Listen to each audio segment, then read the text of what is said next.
In this video, I'll be talking about what we can expect in the future, but most importantly, I'll be talking about solutions.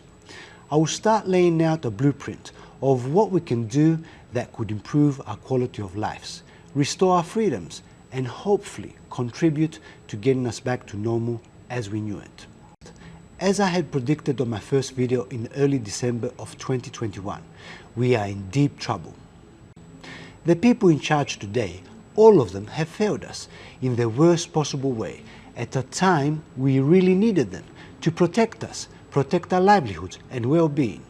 I have lost any hope in them as they continue to ignore any other point of view, any independent information or contradicting scientific data, and for them insisting in this one narrative. As I mentioned earlier, I'm deeply worried that this year, 2022, could be much worse than whatever else we have been through. Our lives will continue to be in limbo as restrictions will be coming and going. Fear-mongering will be accelerated. Our freedoms will be restricted more. Every week, month that goes by. More jobs and businesses will be lost. Our lives will be nearly impossible to be sustained without government assistance. Assistance that we will be paying back by our compliance to anything they ask from us. The people in charge today will continue to divide us and turn us against each other. More medical interventions could be enforced upon us. Our reality will be unbearable, and we could be left clueless sitting in front of our TVs, phones and computer screens, waiting in fear for the next variant, the next disaster that will be feeding us. This version is the mild version, as I'm afraid that things could be much worse, as other disasters are in line for us. The climate change crisis could go into the next level. Fuel, energy and food supply shortages could occur. An international cyber attack could be discovered. The internet could be shut down. All banks could close and all bank accounts frozen, having no access to our own money. Who knows what else they have installed for us? We could be officially introduced for the first time to alien life forms. But seriously, the worst is within this year, it is very possible we could see for real this time, for various reasons, an enormous number of Australians dying. This is not science fiction or something that I just thought about and putting out there. I have come to this conclusion as I have been observing in many other countries that are in their winter season. People there are dying every day in the hundreds. Anyone with common sense seeing this happening to these countries can assume that this could occur to us here too. If I can foresee this as a possibility, for sure these people in charge can see it too, but they are doing nothing to avoid it. Prepare, accept and secure any other preventing methods or early treatments that do exist, that just persist to enforce their narrative that has been proven to harm us. Can't they see where this is leading? Are they incompetent? As someone said, I'm not so sure. Either they know or they should have known. Which one is it? Either one is not good. Every day that goes by, it seems that they purposely want our society to crumble down. Why? To build back better. This is unacceptable. We were fine before you invaded our lives. Leave us alone, you pricks, and let us go on with our lives. You expect us to trust you and just jump off a cliff, though you ignore all our concerns and scientific data that says you are wrong. 2 years now, they have been bombarding us with doomsday scenarios. They are trying to alter our perception of reality. Common sense does not exist anymore. Fear-mongering has hit the roof. We have been slandered, shamed for just wanting to live our lives. We have been forced in lockdowns. Jobs have been lost. Businesses have been forced to shut down, with many of them never reopening again.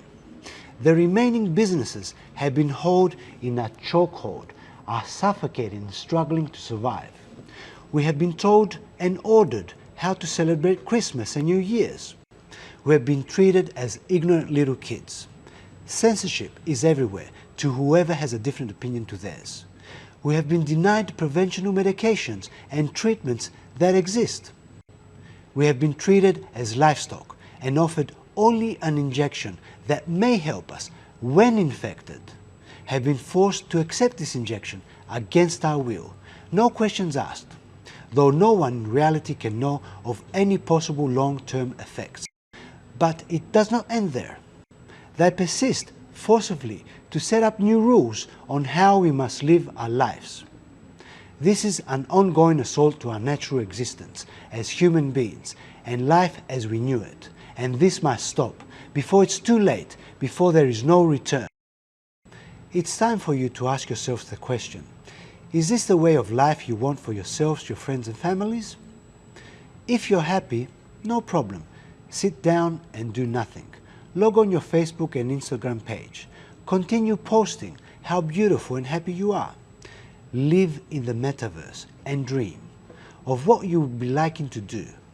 But keep in mind, your dreams will remain only dreams, as we're drifting to a place that could have no return. For the people that have the same concerns as I would like to comfort you and reassure you, you're not crazy and you're not alone.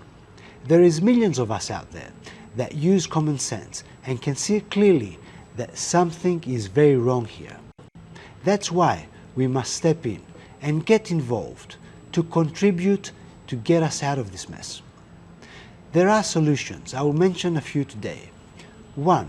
We must go a bit old school in the way we interact and communicate between us, as we did before the internet and the tech revelation. We must cut down our online usage, leave our phones home, go out and socialize, meet in person, face to face, spend some quality time with each other. We are social beings. Why are humans called social beings? Google it. Human lives depend on other humans. Human beings live in groups, whether they are smaller, like a family, or larger groups that we call communities. Human beings cannot and do not live in isolation. 2. Most importantly, we must rebuild and support our local communities. A local community we can rely upon for any of our needs. A local community that does not depend on the internet to function and communicate through. To do this, I'm taking the lead today and asking you to go on my website, stephenkelly.com.au, and subscribe to my email list. If you would like, include your profession or business and any other services or products you can offer. I'll make sure that everyone knows about it.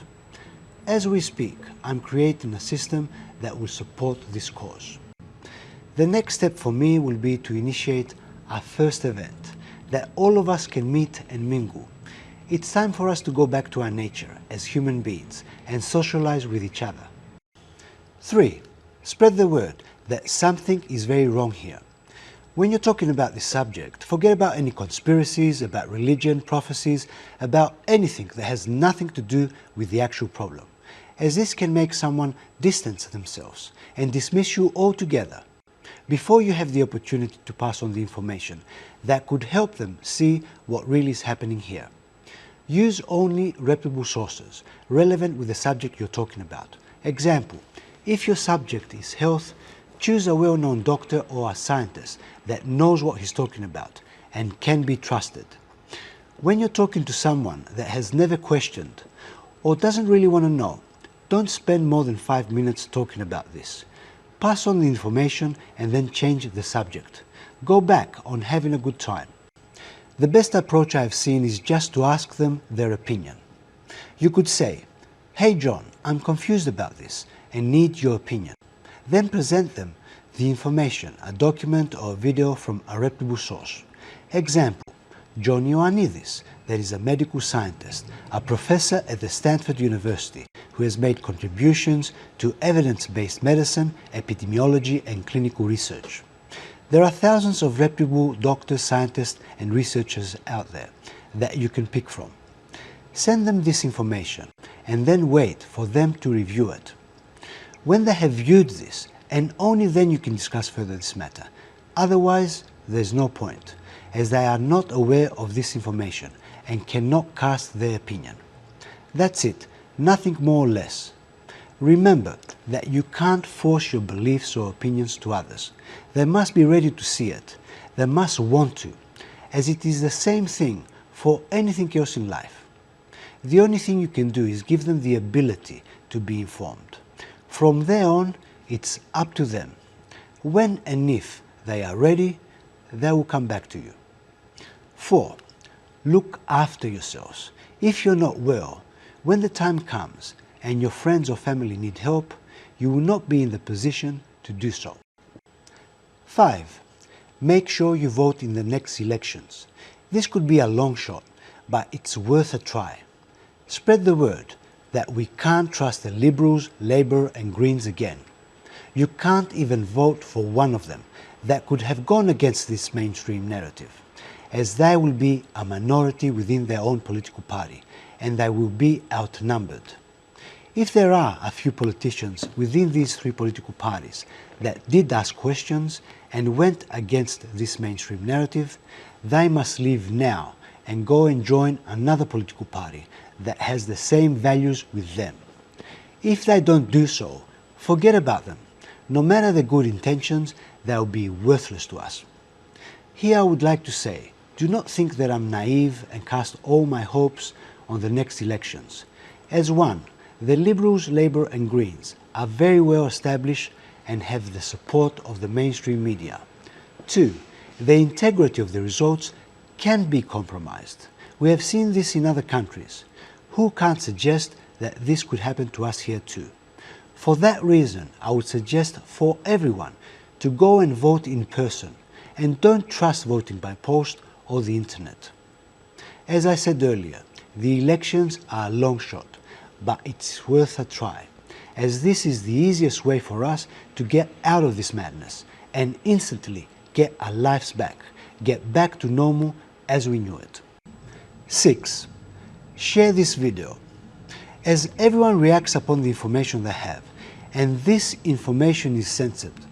It is important for you to share this video on your social media accounts and add it on any email list you may have. Send it to everyone and give the ability to others to be informed and make their own opinions. About conspiracies, I would like to make this observation. I feel that it is not productive for me to get involved. What I know today is that we have a problem and we must focus on solving this problem by taking actions and adopting solutions that can work for us. Now, in response to the people that believe what we're living through today may have been planned decades ago to change society as we knew it, I would say that everything is possible. And if so, this could be the first openly coordinated attempt to do so. Now, if I go with this, I could assume that they would be very well prepared. Depending upon the people's reactions, they will have the appropriate counter-reactions that will have been designed to put us back in line with the direction they want us to go to. I could add on this, a plan of this magnitude is a very bold one and could backfire, and for that reason they must have an abort option. So please, let's forget about conspiracies and let's unite together and show them, no matter if this was planned or not, that we do not accept this way of life. On early December 2021, I posted my first video ever, addressed to the people in charge that have turned our lives upside down. If you have not seen this, please do so, as I feel it is important. In this video I explain why I got involved up to this extent. This video also is a reference for anyone that may question my views, opinions and future actions. You can find video 1 at the link below this post or video. My friends, as I have lived my life independently and freely, I am very resourceful and have plenty of solutions to suggest. But for them to have any effect, we need everyone on board. Numbers count. The more we are, the more we will be able to support and provide for each other. The more we will be heard. Let's prepare and get ready. Let's get organized. We do not have much time, so let's do this.